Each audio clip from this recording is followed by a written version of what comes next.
What is good, everybody? Welcome to episode 11 of PODHEADS. It's your boy DJ Easy Zeke. I'm here with a Charlotte legend.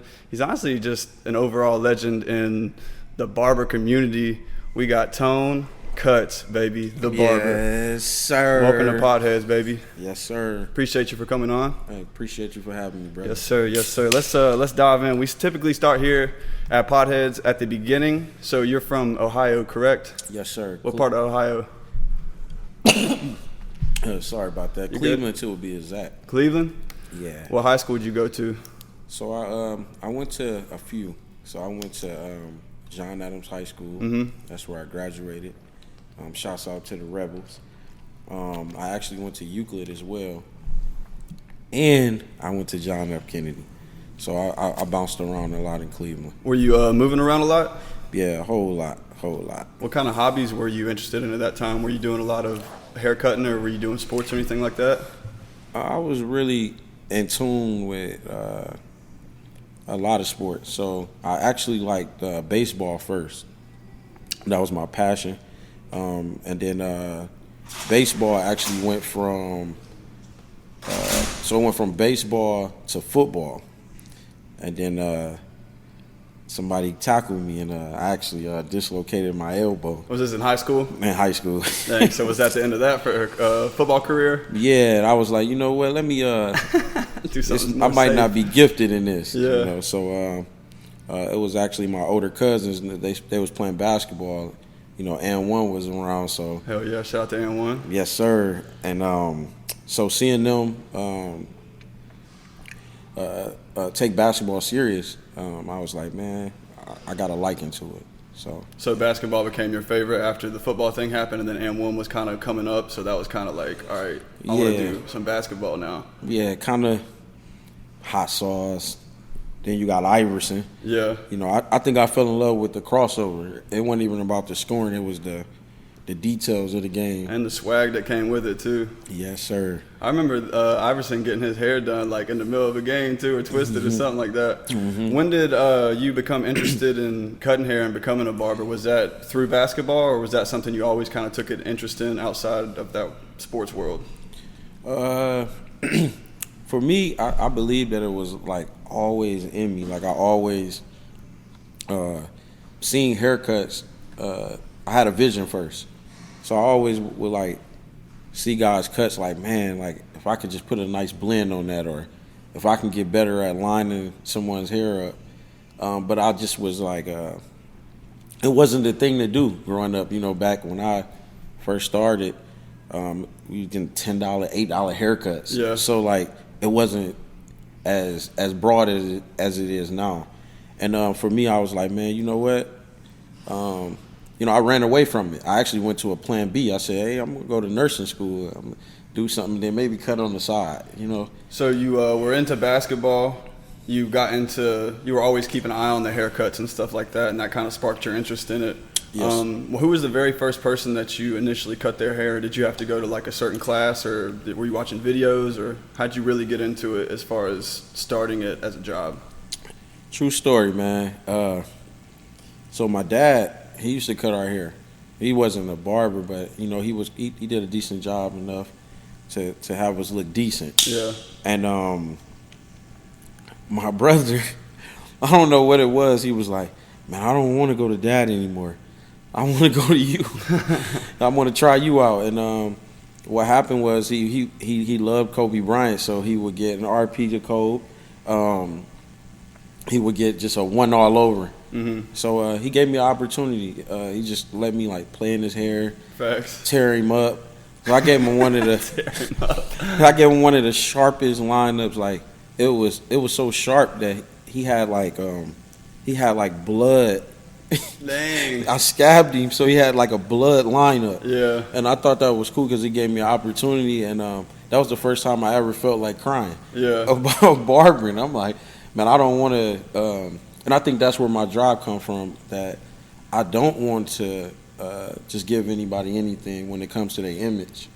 So I was like, man, maybe I should take it serious. So that's where it started. And that was, you said, kind of a plan B, though. So were you doing nursing while all this was happening as well, or trying the nursing school out? Yeah, so I actually went to Akron University. I was studying nursing, and I was in nursing school. Well, I wasn't in nursing school yet. I was like maybe you take your like prerequisites and stuff. Yeah, like so. I was in nursing school, and I was like, man, I don't have a job. And this is how the whole thing began. I was like, man, I don't have a job. And I remember my mom used to always tell me like, no woman wants a broke man. And I used to be like, well, now I see. Yeah, right. So I was wondering, like, I would wear the same clothes and things like that in college and in high school, kind of, sort of. And I was like, I want to do something that I enjoy. I watch people have jobs and they're not happy, and I was like, man, for me, I just want to do something I enjoy. I think that was the key for me. So I was like, man, you know what? I need some money. I want to find something I enjoy. And I'm going to do $3 haircuts in the dorm room. Yeah, I bet. So my dorm room became the spot for a lot of people to just be themselves. And I was just like, wow. Like, so them being themselves turned into, hey, you want a haircut too? Facts. For $3, I don't have them a college student. Yeah, I'm going to try it out. Yeah. And I was tearing them heads up. Yeah. Good tear up or bad tear up? They said it was good, right, but facts. I know I could have did better. You came a long way since then, though. Yes, sir. Yes, sir. So besides like your friends, was there any other practice or anything like that goes into it, or any other like schooling that goes into it? Did you have like a mentor or anything that you were kind of working with? Yeah, so what happened was, so I'm going dorm to dorm. I'm cutting hair. This guy, his name Rodney, and I seen him. He had a cape on, and I had a cape on. But his cape actually had, this the barber school I went to, Beyond Expectations Barber College. He actually had that on his cape. Mm-hmm. And I'm looking like, that's kind of dope. Like, he's Brandon. And he was like, yeah, man, you should go to barber school. And I was like, I was watching him, and I'm charging $5. He's charging $10 and $20. I'm like, man, back in the day, like, $20. Like, I can get $20 for a haircut? Yeah. He was like, yeah, man, you got to go take it serious, go to school, and you'll learn things. So he was one of my mentors. He was one of my drives to even go to barber college. You still in contact with him to this day? Yes, sir. Yes, sir. I haven't spoke to him in some years I've been here in Charlotte. But schedules don't work out always. But yes, sir. So he was the first kind of guy that you saw who was representing their barber school and kind of making something of themselves from being a barber? Yes, sir. So when did you start kind of raising the price up? You started to perfect your craft in the dorms, and you were doing these $3, $5 cuts, but when did you start going up for that $10, $20? I remember in barber school, Bill Cosby had a quote that my barber director used to say, because I was doing it, and I try to like teach people to separate business and personal. You could be personable without being so personal with people. Mm-hmm. Let them know that you're approachable and reachable, but at the same time, I remember Bill Cosby said, I may not know the key to success, but the key to failure is trying to please everybody. And I was sitting there like, wow, like, I want to go up. I want more. I want a house. I want a car. I want to travel. I just want more to life. Yeah. And I just knew, like, if I go up on my prices, this is what I was battling with. If I go up on my prices, I might lose my friends. Yeah. Or I might lose my family. And then people expect you, like, they don't see the dorm-to-dorm cuts or let me pack my stuff up just to come over here and get $5. Yeah. They don't look at it like that. They just like, hey, you my boy, cut my hair. So I was battling with that for at least, like, 3 months within barber school. Trying not to ruin those relationships with clients and friends you already had been cutting their hair. Yes, sir. So, because I really believe, like, relationships is more important than money. Mm-hmm. I know a lot of people with a lot of money, they don't have a lot of relationships. And then I know people that have a lot of relationships and they have access to a lot of money. Yeah. And I like I said, I was battling with that for like 3 to 6 months in barber school. And then when I got out of barber school, I got into the field. And what made me start really going up on my prices was when you got to pay that booth rent. Yeah. Me like, oh, I'm paying $200 a week booth rent. That's $800 a month. I gotta go up or something. Like I have to. What I always tell people, when you decide to give yourself a raise, that's how I look at it. That means you have to get better too. True. So you can't just raise your own expectations. Yeah. And, got to give them that quality now too. Yeah, yeah. Because it's just like going to a club. Like you want a section. Why? Because it's exclusive. So everybody can't get to you. Yeah. And you got to think like that about yourself. I think all humans should feel that way, and whatever they're doing about themselves. Like I don't need to be so accessible. Yeah. It kind of reminds me. Even you were just mentioning Kobe a few minutes ago, but it reminds me of like Kobe and in that Redeem Team documentary when he like ran through Powell's chest, even though him and Powell were like best friends, that he still respected him because he's like, yo, this is your craft. He wants to be the best. So like, I feel like is your friends when you were coming up, when you did start to raise his price, did they start to have that mindset too? They're like, oh, he is getting better. Like we should support him and his, raising of the prices and stuff like that. Yeah. So to be honest, I'm gonna tell you this. When I started giving myself a raise, I actually got more clients. Oh, facts. So it showed me what faith was right then and there. That's when I knew of having faith in anything you're doing or in yourself.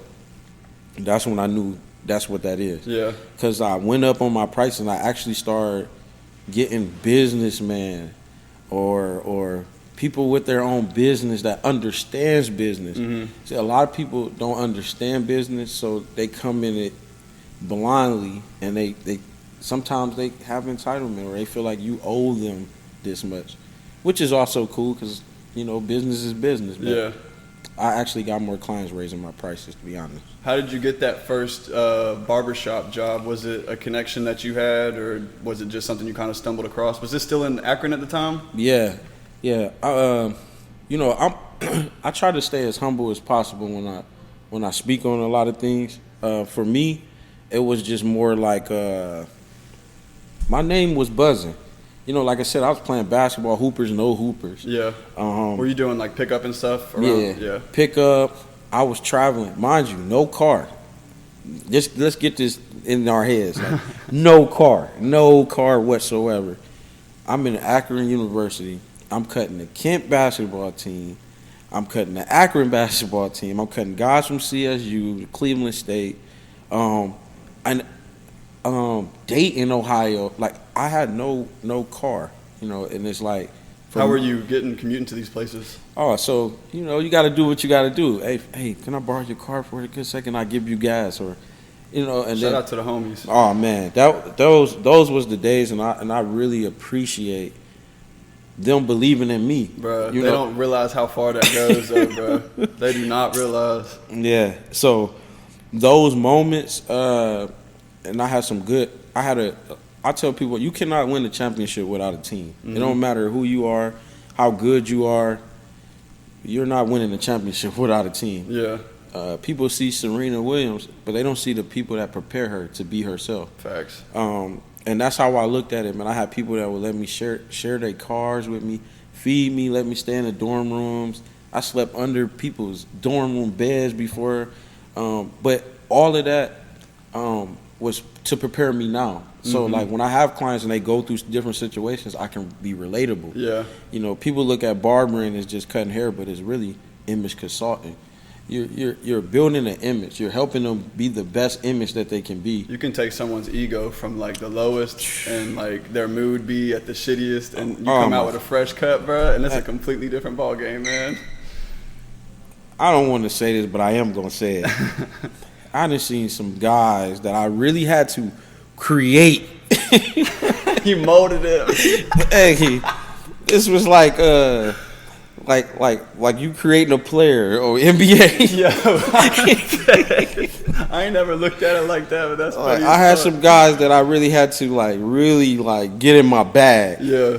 And I'm like, man, if you seen this guy before, now he's walking around, he got the the baddest chick. You like, man, look at him, you know. But I look at that's power. You know, I tell people all the time, man. That's why barber and stylist.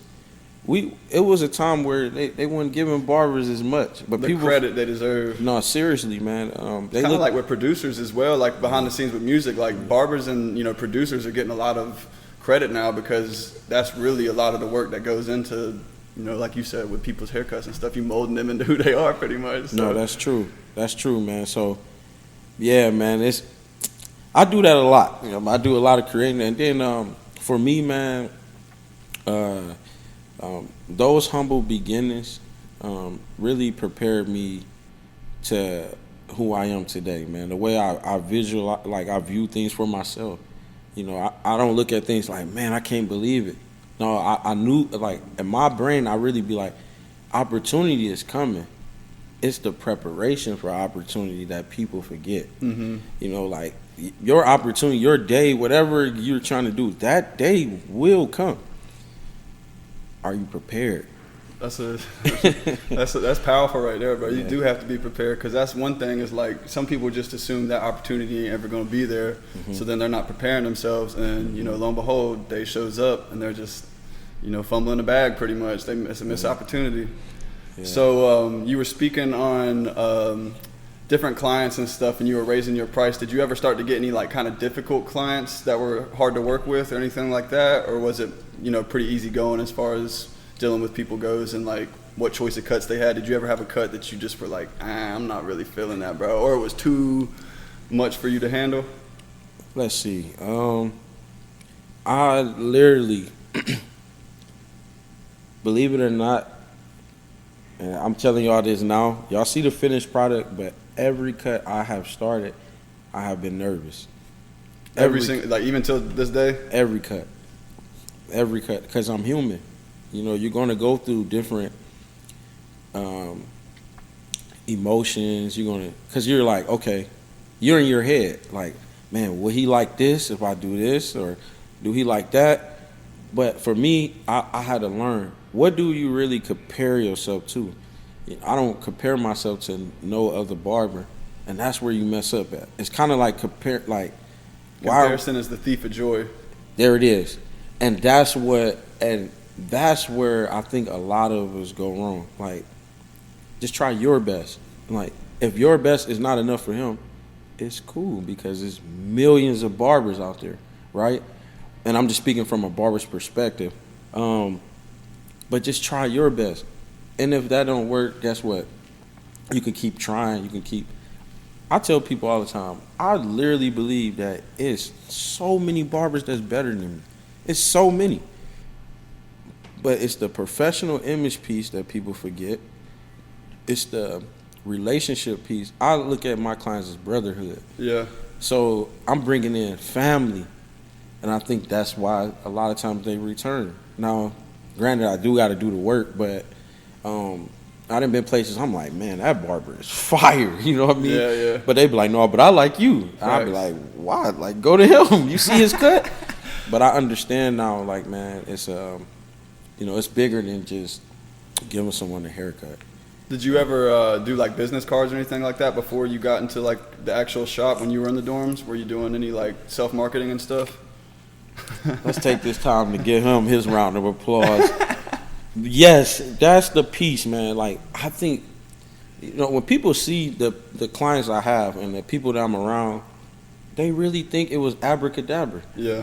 They be like, it was like, and I'm like, do you know how many business cards I had to pass out?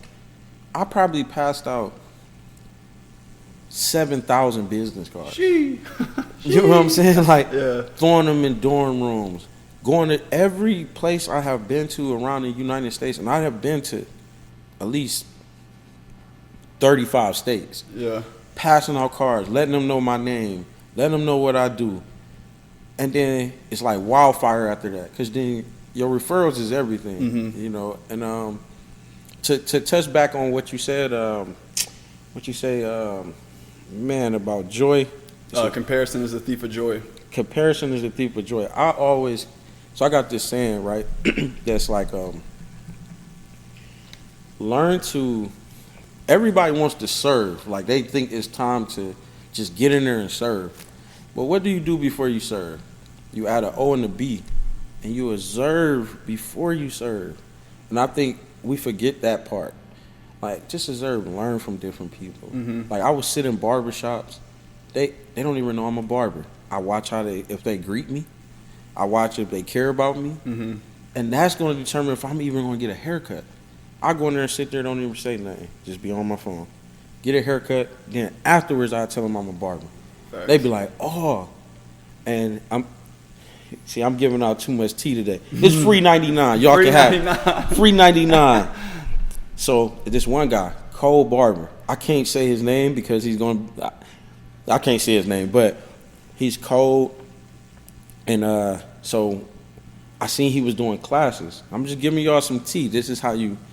So I said, oh, how much is your class? He said, man, I'm doing classes for $5,000. I said, wow. So to learn all his tricks, I got to get him $5,000. So I said, okay, cool. Bet, I'm going to get on his app. How much he charge for a haircut? $125. I said, I'm going to book him for a haircut, and I'm going to sit there and don't even tell him who I am and learn his tricks. Facts. So I learned all his tricks for $125. Remember, he was charging $5,000. He didn't even know he was telling me game. Yeah. I'm soaking it up, taking notes. Yeah. I'm learning how to be more. I'm learning how to manage things well because of him. And I get done. I say, yeah, I'm that barber that DM'd you for the $5,000, but I'm gonna pay you $200 because not only did you give me the knowledge that I needed, but you gave me a good haircut. Facts. And to this day, that barber still reach out. He said, anytime you want to come get a haircut, it's free. Y'all still cool? He's still cool. That's lit, man. That's lit. That is lit. Dang. That's So when social media started to come around, how big of an impact did that have on, you really starting to establish your name? Because nowadays you can really show off your portfolio just by scrolling through Instagram and sending a DM and stuff like that. You don't really have to do all this traveling and passing out business cards and stuff like that. So was social media kind of like a game changer as far as that goes? Social media has been a blessing. If I look at social media, it can be a blessing, but it can also harm you as well if you don't use it right. Mm-hmm. So I watch what I promote, and me promoting my cuts, and then you got access. Okay, your favorite player may be Michael Jordan, quote unquote, and I'm speaking this into existence. And I got an opportunity to cut Michael Jordan. That gives you access to get close to him in some kind of way because you know me. Yeah. So for me, I don't look at myself as a plug. I look at it as an extension cord. You know what I'm saying? So social media has helped me big time for viewers, people that I never even met before. We good. Keep going. People that I never even met before will walk up and be like, hey, you Tone Kutz. You know what I mean? That's why I don't chase fame. Like, that's going to come with the purpose. Yeah. You know what I'm saying? So, yeah, social media is definitely, it helped me big time. It's actually a good stopping point. Taking a quick break, word from the sponsors, and I'm going to reload these batteries, and we'll be right back. All right, folks, took a quick break, had a word from our sponsors, and we are back. We left off talking about the impact social media had on Tone's marketing for his barber shop and everything like that. So what I want to ask you next is, with social media, did you have a notable follower that came on along this time, as far as like a celebrity or someone who was like along the NBA, or did you have any cuts that came through social media as far as that goes, as celebrities or anything like that? So, first of all, I want to say shouts out to D'Angelo Russell. Let's go. Shouts D Russ. D Russ, man. Hey, that was like a. Hey, I got to tell that story, man. Yeah, so,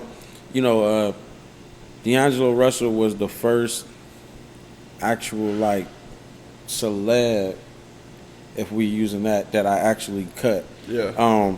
And it was so crazy because he tweeted, he was in Cleveland, and it's snowing. This is what you got to be determined. You know what I'm saying? And I didn't even know he tweeted. that he was in Cleveland. He was like, he tweeted like, I need a barber while I'm in Cleveland. So, I go to sleep. I don't even see the tweet. I don't even know when he got here or none of that. I think they probably got here at like 2 in the morning. Yeah. This is why you got to treat everybody right. A person that, my guy Bart, man, a person that I didn't even expect to even tell D-Russ about me. Mm-hmm. I know so many other people, but I did not expect him to tell him about me. So in so many words, he told D-Russ, like, I got a barber for you. You got to meet this guy, Tone. Like, he hyping me up. Mind you, I'm still asleep. Yeah. I get up. They probably doing shooting rounds, everything. It's probably like 2 o'clock. The game is like 8. Shooting rounds is like at 4 or 5, something around there. And I'm like, I get up. He's blowing me up. Tone, D-Russ, he about to cut. He want a haircut. Like, so I'm like, who is D-Russ? What he was like? Yeah, what? I'm like, who is D-Russ? Now, I'm not I'm Jordan, T-Mac, Allen Iverson. I'm like, okay, I'm getting up. Carmelo Anthony. Yeah. I'm like, okay, D-Russ, like, I'm not really watching basketball like that. And then they in L.A. at the time with Kobe. Facts. So, like, I'm like, who was D-Russ? He said, bruh, D'Angelo Russell, bruh, you tripping. Do you want to cut his hair? Yeah, right. You know what I'm saying? like cut the bullshit. Yeah, man. like, so I'm like, he sent me a picture like him. I'm like, he want a haircut by me? He's about, mind you, I'm in Akron too. Yeah. So I'm like, so you want him to, won't you tell him to come to Akron? He's like, bro, that's not how it works. Like, you don't tell him to come to Akron to get a haircut. You go to him. Yeah, yeah. So this is my first house call, technically. Like, this is fresh out of barber school. I'm blinded to what I'm supposed to be doing. So I'm like, all right, bet. Send me his number. He sent me his number. He said, yeah, man, can you get here by 4? I think it was like 1. Now I got a fully booked schedule all day. Decisions. Clear that shit. I'm like, hey, I'll see y'all boys tomorrow. Yeah. So I shoot to Cleveland. It's snowing. For some reason, this is how it goes. Rush hour. How did rush hour start at 1 o'clock? How far? Like, wait, it was a drive or how far is that? It's drive. It's about 30 minutes. Okay. So now I'm in that. I'm trying to get downtown. It's the Lakers, so they got a lot of fans. Traffic stops for that. I'm like, what is the odds of all this happening? Then he texts. He's like, I'll just get a cut from you next time. Dang. I was like, yo, what? I just drove all the way out here. It's in the snow. He don't even know this story, so this is the funny part. Yeah. So now I got to make a decision. I'm like, Lord, like, you blessed me with this opportunity. What's going on? Nah, it's taking out of nowhere. I just get this response in my head. Ask him, is he sure you already here? Mind you, I'm still not there. Yeah. So I text him that, like, you sure, man? I'm here. Yeah. He was like, oh, if you here, I thought you were still in Akron. If you here, let's make it happen. Fact. So now I gotta hurry up now for real. Yeah. So I'm trying to get through traffic. So I said, you know what? My legs work. I'm gonna get this opportunity. I said, opportunity's coming. Yeah. Are you prepared? Exactly. I parked by the Cleveland Indian Stadium. Get my car towed. Damn, commitment, bruh. I love the commitment. I get my car towed. I'm running with Clippers. They at the Ritz, and that's like too? It's snowing. They at the Ritz, so it's like you gotta run past the Indian Stadium at the time. You gotta run past that. Then you gotta run past where they actually playing at the Q. Yeah. Then I gotta make a left and go down to the Ritz. So I'm running, like I'm literally running. He's like, bro, what's your, people like that. Yeah, what's your ETA? I'm like, I'm here. So I keep telling him I'm here. He's like, bro. So he FaceTimed me. I'm like, oh my God. Yeah. I finally get to like Tower City where his hotel was at. And I answer, I'm like, yeah, I'm downstairs. So he come down, he's like, bro, you all right? Why you sweating? I never told him the story. But I got done cutting him. So I cut his hair. I get done. I'm like, you want to take a little video? Like, I'm so naive to what's going on. Like, so I'm like, you want to take a little video or whatnot? He's like, yeah, no problem. Let's do it. I didn't even know he was gonna say this. This has turned my Instagram up a lot more.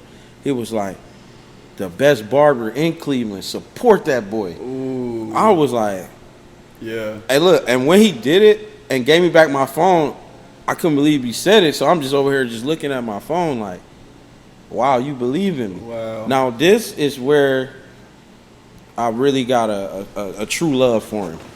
And this is kind of like how I even start going up on my prices. He hits me with I said, how much? Now I'm charging 25 back at the shop. Yeah. What do I charge him? Oh, I say, just give me double. What, 40 bucks? 50. 50? I'm like, give me $50. And you just drove from Exactly. Akron to Cleveland, ran through the snow. Right. That probably wasn't even enough to cover your towing of your car. Exactly. So I Holy did that, shit. right? I go through that. He laughs. He's like, man, bro, just take this and that. And, I was like, I can't say how much, but I was just like, yo, what? Oh, it's another level. Was that like a milestone moment for Milestone, your career? bro. That's when I knew, like, it's another level. And he was like probably the first like kind of shout out you got on the gram. First one, first shout out, first person that gave me more than what I thought I was ever going to get for a hair. I'm thinking, getting out of barber school, I'm thinking $20, whatever. What'd that do for your confidence? Man, Because I mean, I'm sure you felt great in your craft leading up to that point, but now Yeah. to really be established, especially with someone like D. Russ saying best barber in Cleveland, like, yeah, and were it's you like sitting on like cloud nine I was, man. So that was probably the best walk. after you just ran? It's cold outside too. I got on the biggest pea coat, and I have the Candyman pea coat, go all the way down to the ankles. Yeah. And I'm just walking like, what just happened? Like, Surreal. but what that did for me is, like I said, that was another faith moment for me. It showed me like, now what he did for you, you have to do that for your community as well.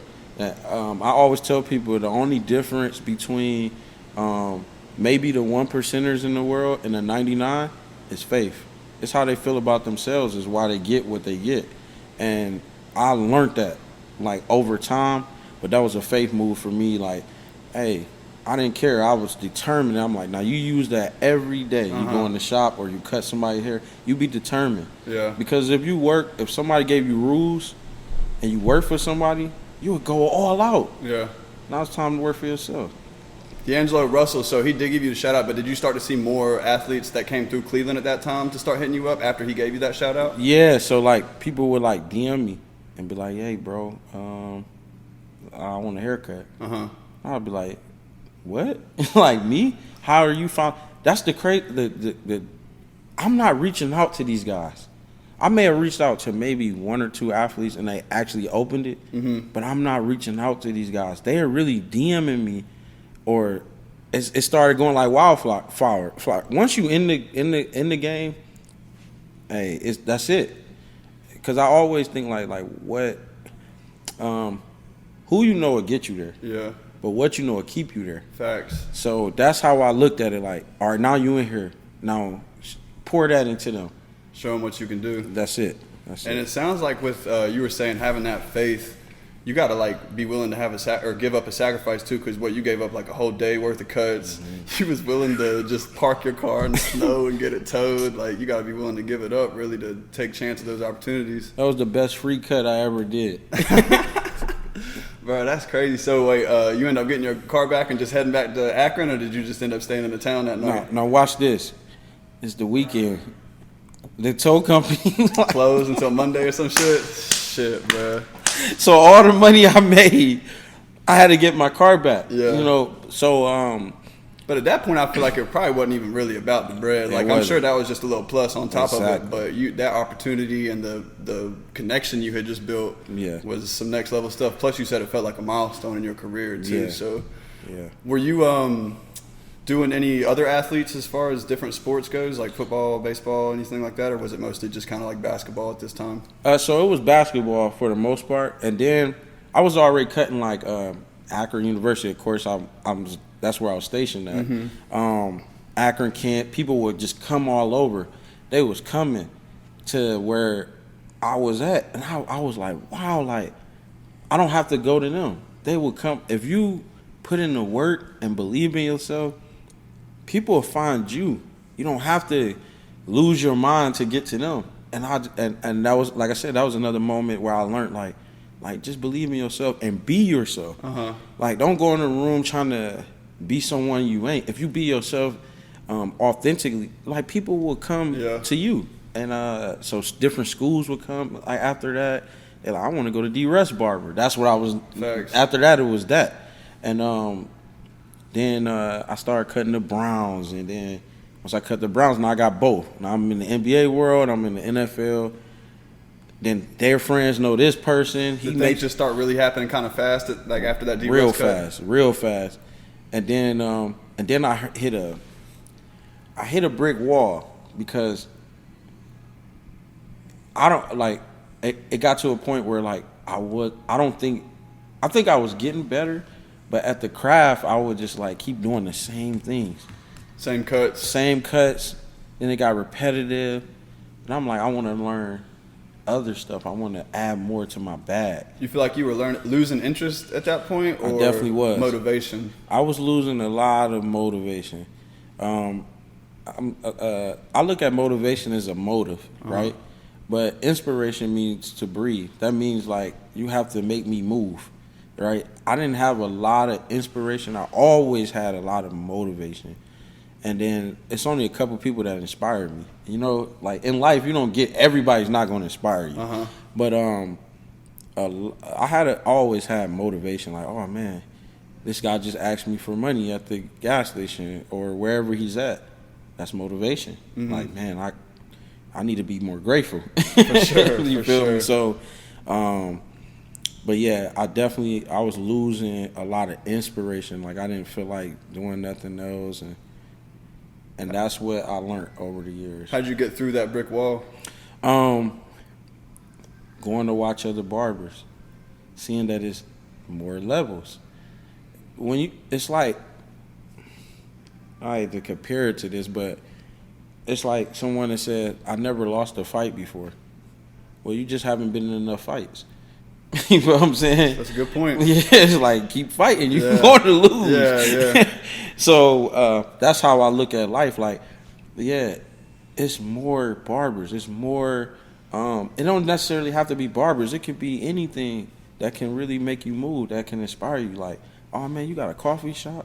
Or even the person that made the, I cannot think of her name, but she started off with baking pies in her house, and now you go to Walmart and her product is everywhere. Yeah. Like, but you started right. That would inspire me. Like, oh man, if you keep going, you'll learn more. Eventually you're gonna still get better, even though if you did plateau for a little bit. Like you just gotta keep with it, keep your head down and stuff like that. Yeah.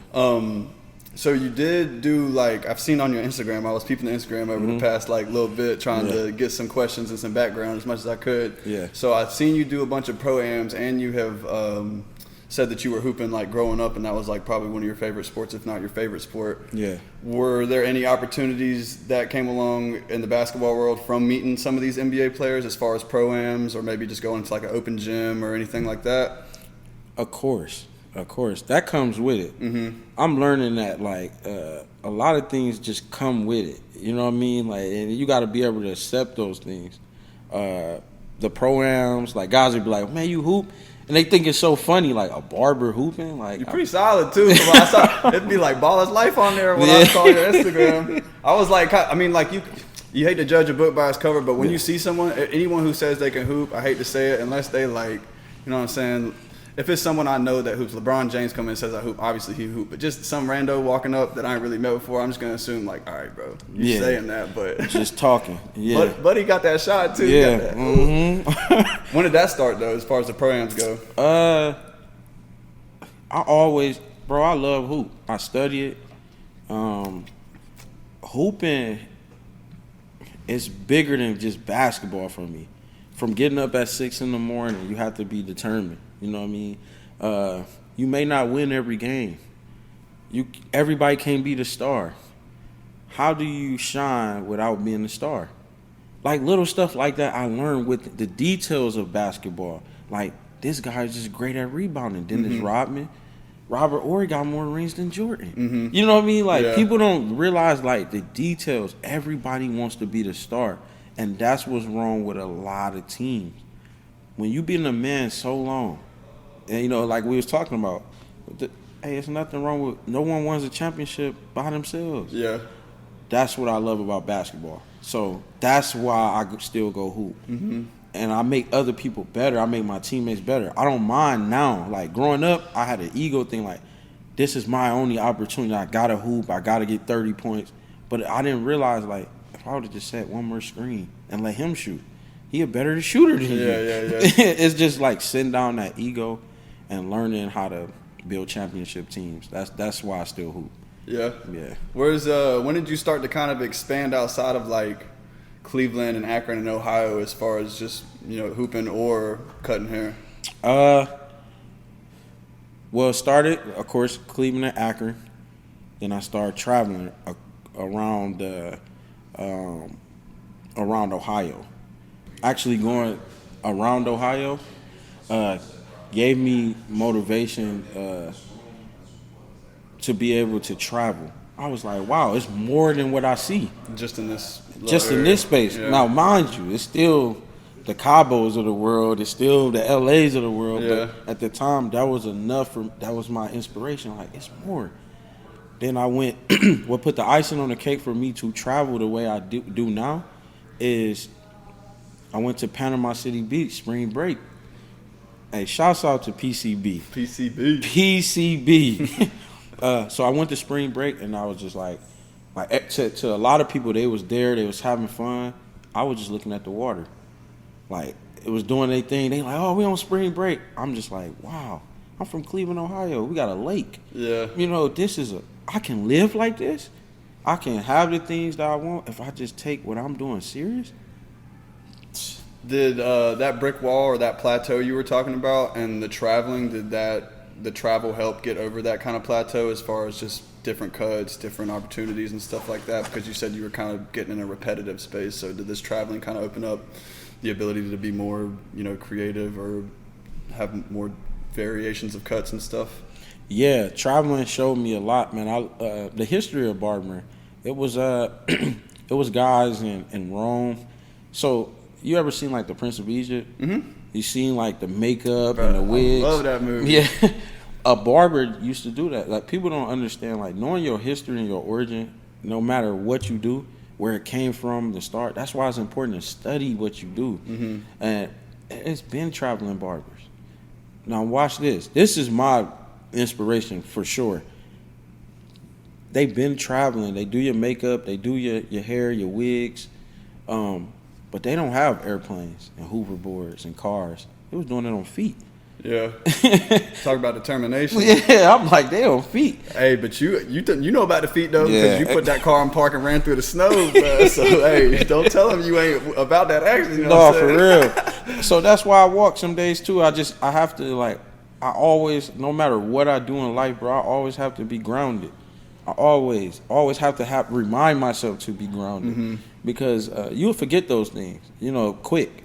Like, I raised my hand, I forgot a lot of stuff. Like, oh, I forgot I used to live over here. Yeah. But those things will keep it. I walk and I give God thanks every day. I try to take at least an hour out just to make sure, and that's probably why I hit that plateau.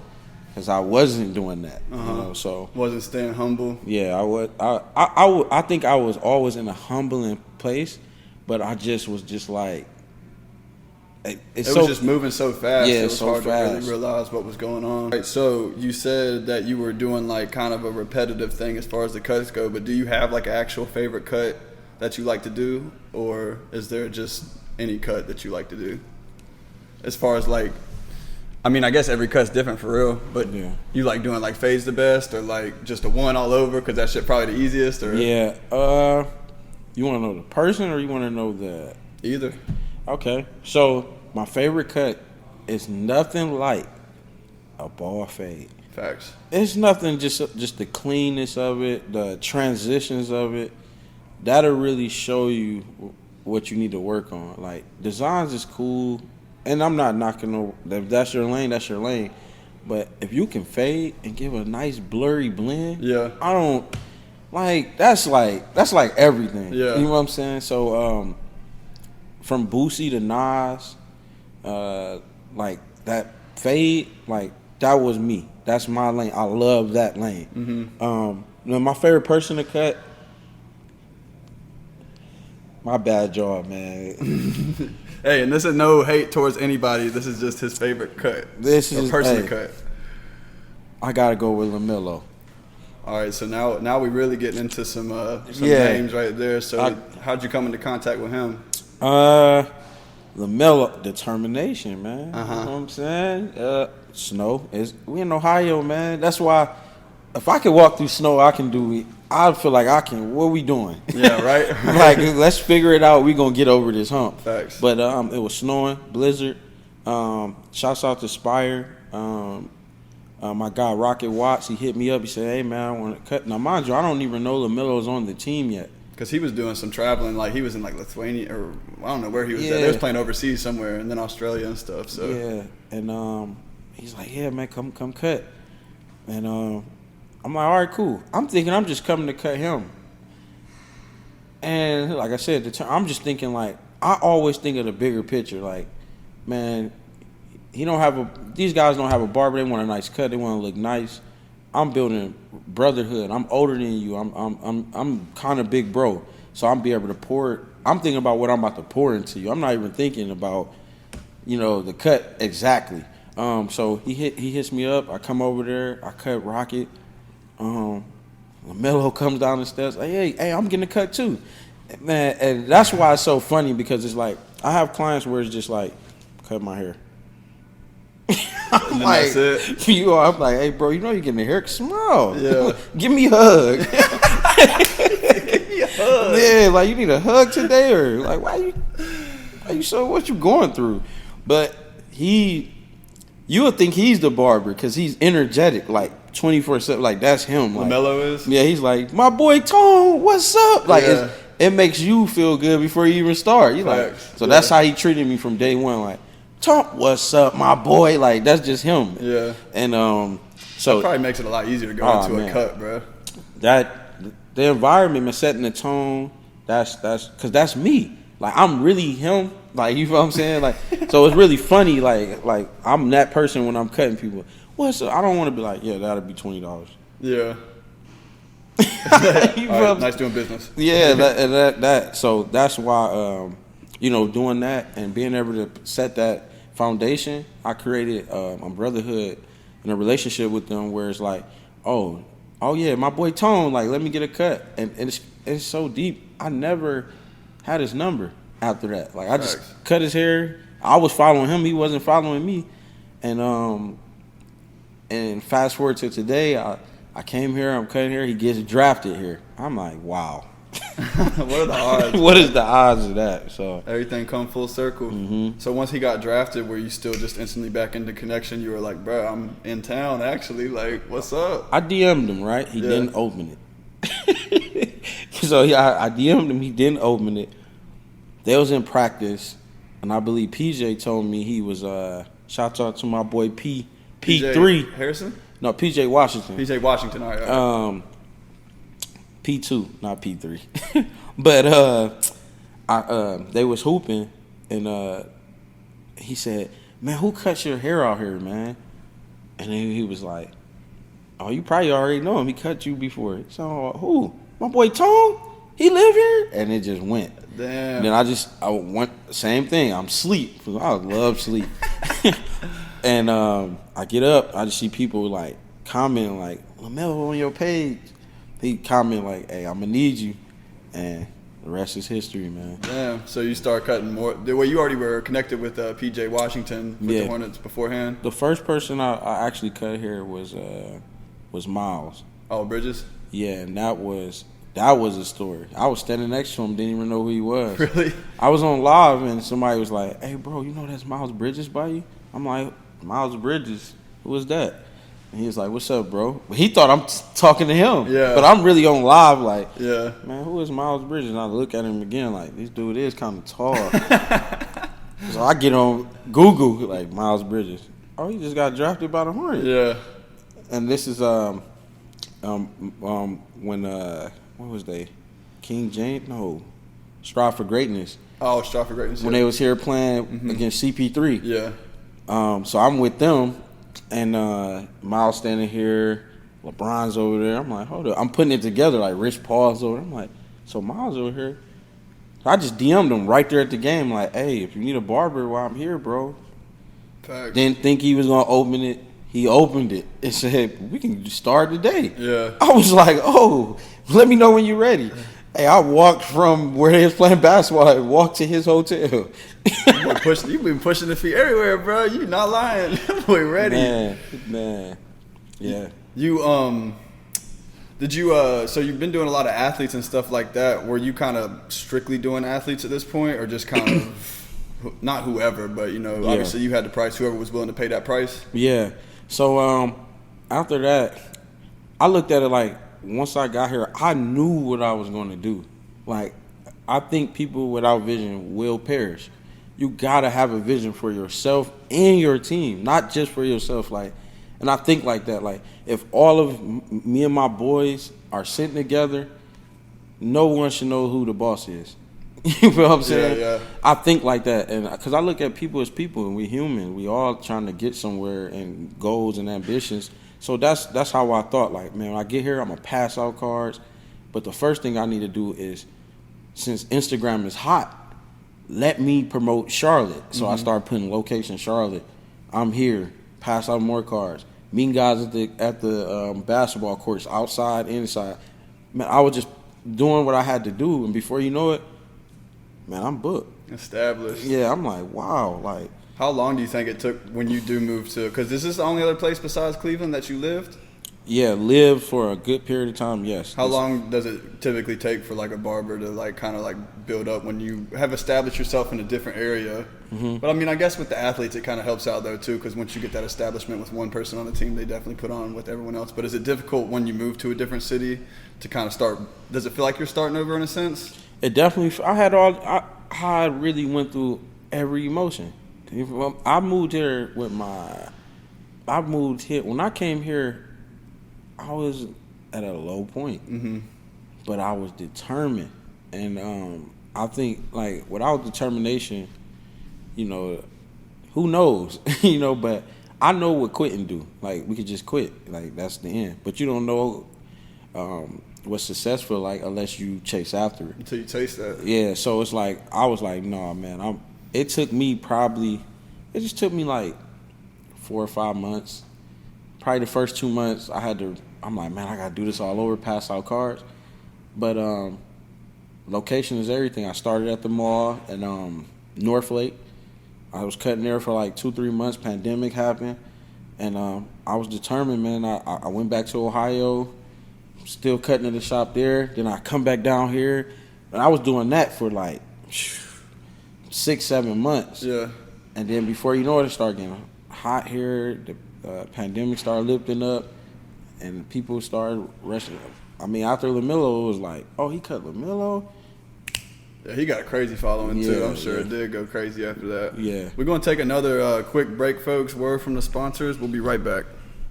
All right, welcome back. Took a quick break, reloaded our batteries, and had a word from our sponsors. You were talking about working at the mall in Northlake here in Charlotte when you first got here, and then the pandemic kind of happened. So what was it like for barbers during the pandemic? I know, honestly, I've always thought that being a barber, let me backtrack a little bit. So with when I was in school, they told us insurance is probably one of the safest industries to be in because everyone always needs insurance. I've honestly felt that way about haircuts ever since the pandemic, because I'm like, bro, no matter if we sick or not, people still want to look good. You know what I'm saying? So like, what was it like working in the pandemic as a barber? Wow. Then I'm about to be snitching on myself. Oh shit! No, it's all good. This is theoretical or hypothetical. If you were a barber during the pandemic, still working, how would it have gone? Hey, so so how it really went was like, what happened was, of course, the barbershops was closed. So I thought like, hey, the barbershops is closed, but I got a garage. Mm-hmm. So I just built my own barbershop in the garage. What was the issue with like, because I know like people weren't supposed to be doing cuts during the pandemic, but was it just because like of a social distancing issue, or was it because I'm like house calls were always a thing, you know? Mm-hmm, so like it just kind of blew my mind, like even if you were both negative from COVID, that people couldn't go give a cut. I guess the social distancing makes sense, but like, I don't know, man. It was just kind of... I think they were more concerned about crowds in the barber shops. That makes sense. With people sitting around, you take away the social part of it. But house calls, every barber can attest that it was at an all-time high. Oh, for sure. And you could charge what you want. I was about to say, were they charging, or yeah, y'all were charging extra, I bet. We're putting our lives on the line. Yeah, for real. I'm going to say a number that you sure, and I might want to deposit. Yeah. You know what I mean? Yeah. So it helped us big time to even get light. You could say that I look at like pandemics or disasters. I don't look at them as our enemy. Sometimes I look at them as, change is going to happen. As long as you on the earth, spring's going to come, winter's going to come.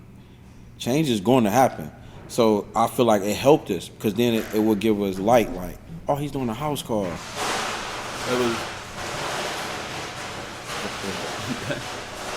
Yeah. Wow. I hope we're good. Yeah. I don't know what that is. Yeah, see, change. Adapting to change right now. What is that? It's probably cleaning up. Oh, facts. I should have shut that door. Maybe we'll stop in a second.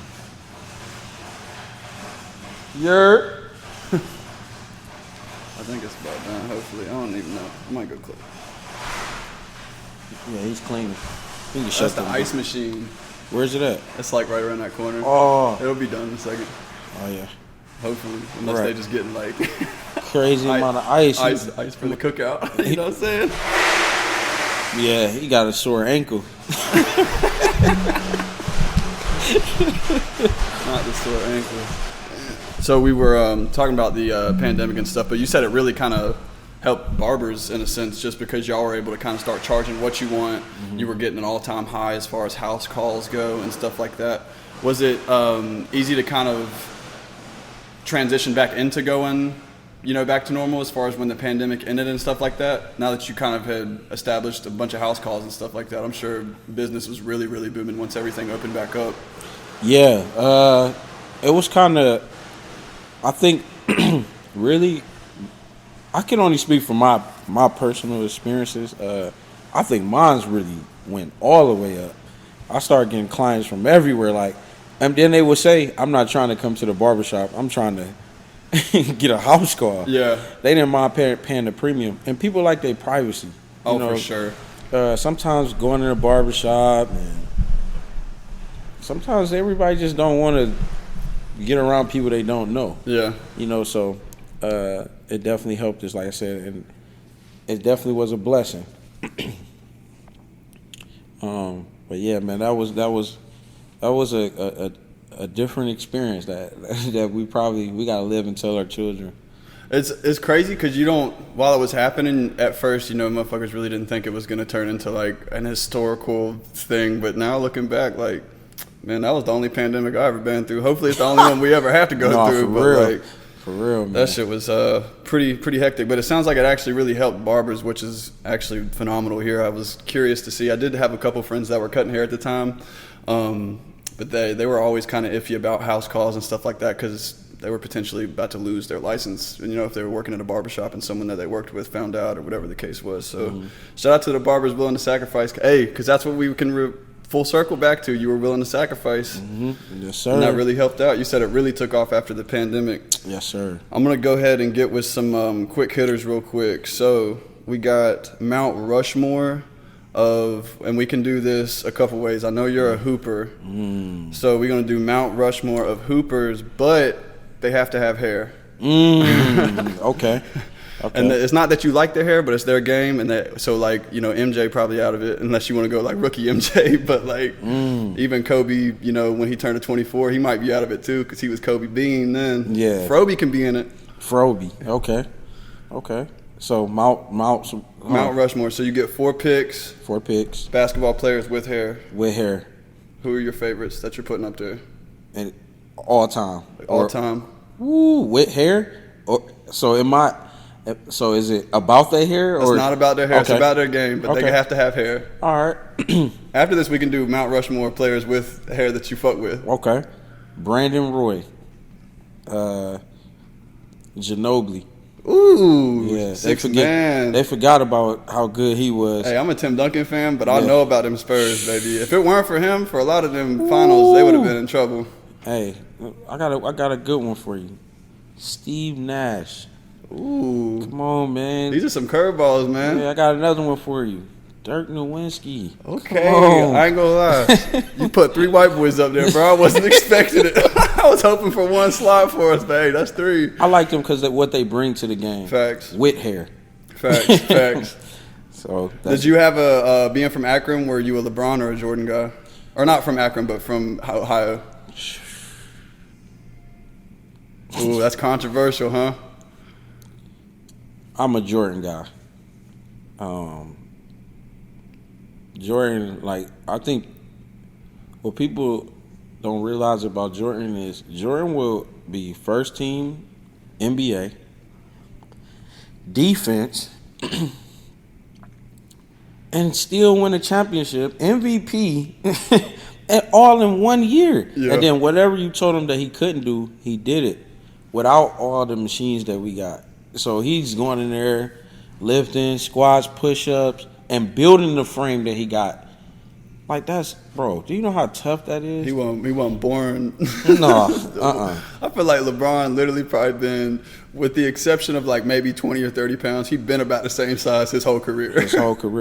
Now, don't get me wrong now. Hey, I got to give Bron his flowers. It's not a player ever that's created 20-plus years, bro. Come on, man. And I'm from Cleveland, so I watched his beginning years of the Cleveland. And but my favorite player, Carmelo Anthony, by far. Dang, he just retired too. Yes, sir. Shouts to Melo. You was fucking with him at Syracuse, or was it when he got drafted? I'm gonna tell you what got me. I was a LeBron fan. Man, you couldn't tell me nothing. And my brother sat there and he said, "Hey, the Cavs play the Nuggets." He said, "Man," I'm like, LeBron about to kill me. That's when it was on a 19-game winning streak. Yeah. And he was like, "Man, I'm telling you, hey, Carmelo get that ball. Hey, LeBron is going home." And I used to be like, "That's LeBron James." What you talking about? I was really having a beef with my brother. Stop talking to me. LeBron is this. And Melo got it and jab step Bron, 1 dribble pull up, and ended our streak. It made me want to go see who it is. I'm like, who is this guy? Yeah. Then when Kobe said, who is the hardest player to check? And he said, Carmelo, that bull? He said, he's a bull. He got a jump shot. He's going to bully you down there. Yeah. Then I started watching. I said, this guy is elite on offense. It made me a Carmelo fan. You Nuggets Melo or Knicks Melo? Knicks. That's tough. Yeah, that's tough because Nuggets Melo, woo. There's when he had the cornrows still. And he should have got Rookie of the Year. Who was he against? Was he against LeBron? Who was in his rookie LeBron class? won, but we didn't go to the playoffs twice. The Cavs didn't. Melo went and played against Kobe Bryant, and they, you got to think, every night on the West, right? You got the Spurs, the Lakers, Dirk Nowitzki, Steve Nash. Think of the West. Whoever you getting past is about to be another Brandon Roy. like every night. So put Melo on the East at that time. Yeah.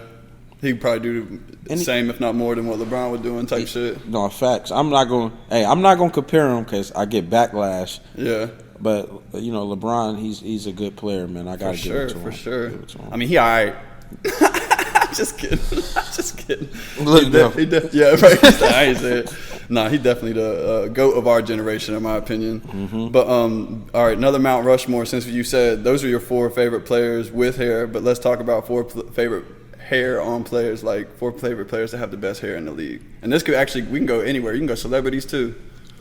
Oh wow. Okay. That's tough. So I want to go with ball fades. I'm gonna go with Nas. Yeah, you mentioned Nas earlier. Nas, ball fade. Jason Tatum. Dude, hair don't move. Like he's out there moving around like his hairline don't move, nothing. Like that's crazy. So you got Jason Tatum. Back in the day, Swaggy P. Nick Dunn, baby. Yeah. These are the cuts that like I'm like them cuts is fire. So Swaggy P. We're going 4, right? Yep. And one more. That was just a nice haircut. These guys nowadays, they're losing it. I always straight hair. I always comb overs. Always like it's timeless. Oh man, a nice comb over. What are we talking about? What's one old school hairstyle from either like early 2000s or 90s or just from any time that isn't much popular now, but you wish you could bring back and make it popular today? Kid and Play. That's the one. That was like no hesitation. Yeah, bro. like Kid and Play. That's the one. Gumby, like stuff like that. That's swag for real. You ever done any cuts like that? Yeah. They difficult to do. Time consuming. Time consuming. Now we got the clippers. Facts. So like back then you would just use Andis. Now you have all these clippers that's sharp. You can just it's there. We got all these holding sprays that can. We got more now that we can use. And all the lights and stuff. I'll be seeing some barbers that have the huge like ring lights that you see, and like they create like damn near sunlight inside. Right. What do you think is the most important tool that you got along this journey of being a barber? Whether it was like knowledge that you gained from someone or a life experience, like what was the biggest takeaway from being a barber throughout this whole journey? The biggest thing I learned, and this can go for any aspect in life. Just be a student. I think that, especially the time that we're living in now, everybody wants to be a teacher. Even with relationships, friendships, we want to go into the game and just get to teaching. No, just be a student, learn. You got to learn people's foundations, and you got to have grace on people. And I learned that. Like, I have so much grace for a lot of people being a barber. So you see the top of the iceberg. He's doing X, Y, and Z. Then he sits in the chair and he explains to you why he's doing X, Y, and Z. It might change your perspective. So I just learned to be, I'm not accepting everything, of course, but just learn to be a student. We had an all-time high of depression, mental health, of course.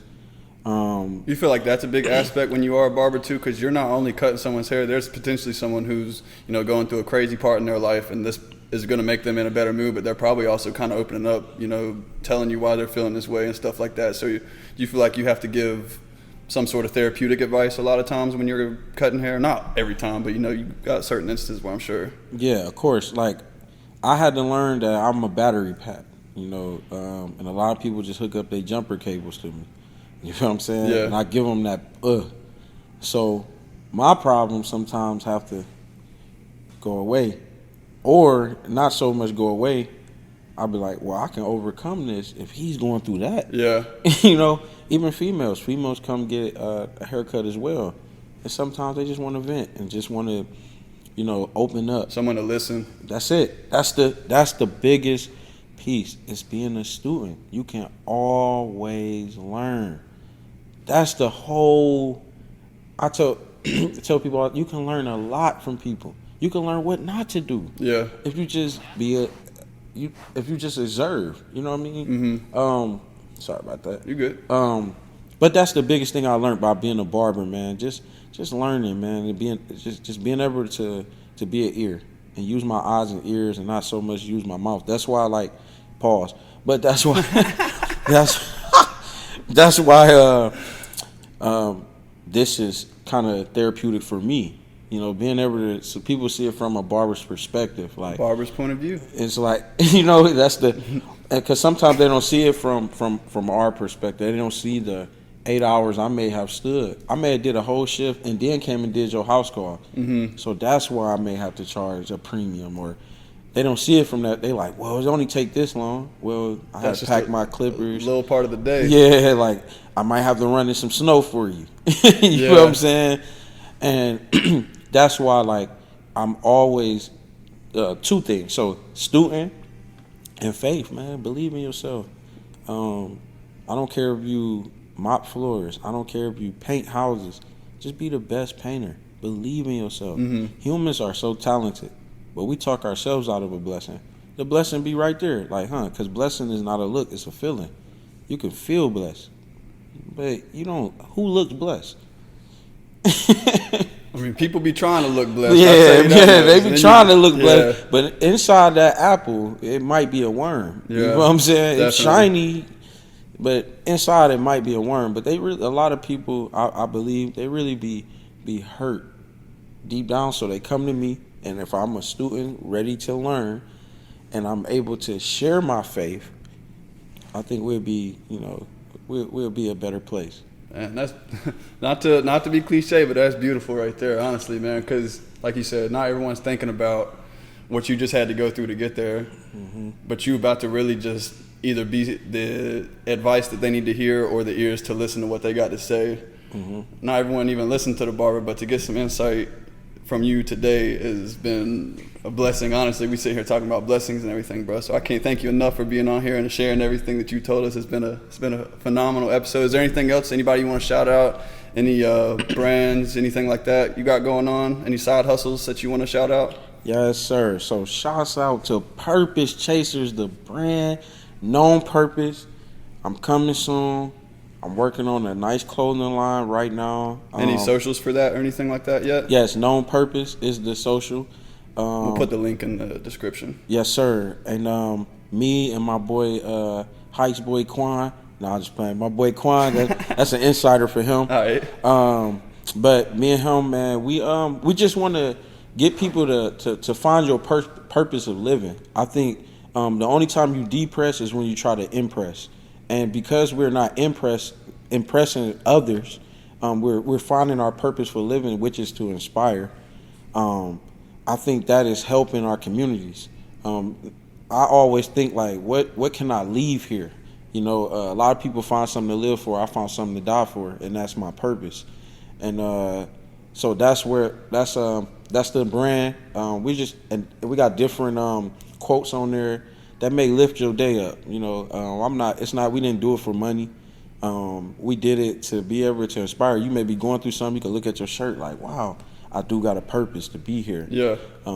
So especially with, like I said, mental health and depression that's going on, it was my gift to the earth. I think every day add value.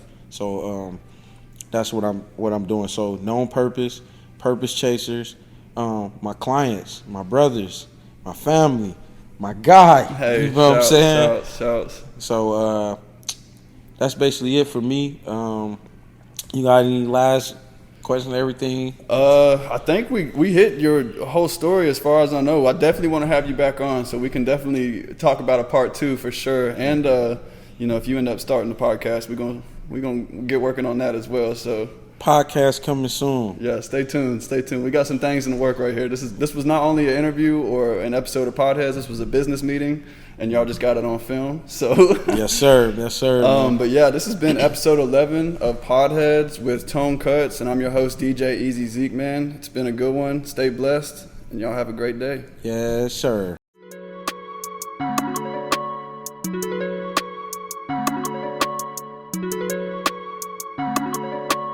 Thank you.